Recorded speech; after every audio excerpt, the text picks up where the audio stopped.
আসসালামু আলাইকুম রাহমাতুল্লাহি ওয়া বারাকাতুহু। দেশ এবং প্রবাস থেকে যারা আমার ভিডিও দেখছেন ও শুনছেন,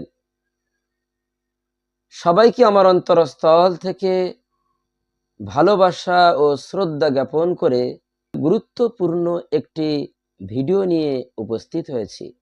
সম্মানীয় শ্রোতাবৃন্দ, পবিত্র এই মাহে রমজানে যে ভুল করলে আমাদেরকে রোজার কাজাও করে দিতে হবে এবং তার সাথে কাফফারাও দিতে হবে।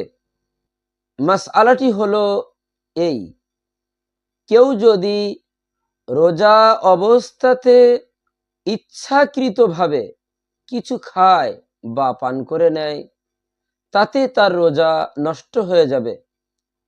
নবী পাক সাল্লাল্লাহু আলাইহি ওয়াসাল্লামের জামানাতেই একজন সাহাবী সে ইচ্ছাকৃতভাবে রোজা অবস্থাতে পানাহার করলে নবী পাক সাল্লাল্লাহু আলাইহি ওয়াসাল্লাম তাকে রোজা কাজা করে নেওয়ার আদেশ দিয়েছিলেন এবং তার সাথে সাথে কাফফারাও আদায় করার কথা বলেছেন। যে প্রথমত তার উচিত সে যেন একটা গোলাম আজাদ করে দেয়। যে যদি গোলাম আজাদ করার পরিস্থিতি না থাকে, তাহলে সে যেন 60টা রোজা রেখে নেয়। যদি 60টা রোজা রাখার শক্তি তার না থাকে, তবে অবশ্যই যেন 60টা ফকির বা মিসকিনদেরকে পেট ভরে খানা খাওয়ায়। এই হাদিসটি রয়েছে সুনানে দারে কুতনির 2য় নম্বর খণ্ডে 191 নম্বর পৃষ্ঠাতে।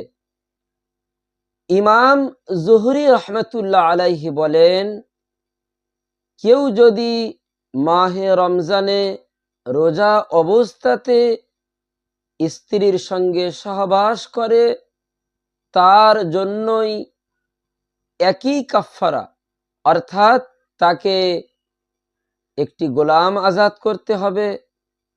যদি এরকম সামর্থ্য না থাকে, তাহলে 60টা রোজা রেখে দিতে হবে। যদি এই শক্তি না হয়, তাহলে 60টা ফকির বা মিসকিনকে পেট ভরে খেতে দিতে হবে। এই ব্যাখ্যাটি রয়েছে মাবসুত সুরাকশিতে 3 নম্বর খণ্ডের 73 নম্বর পৃষ্ঠাতে। আল বাহারুর রায়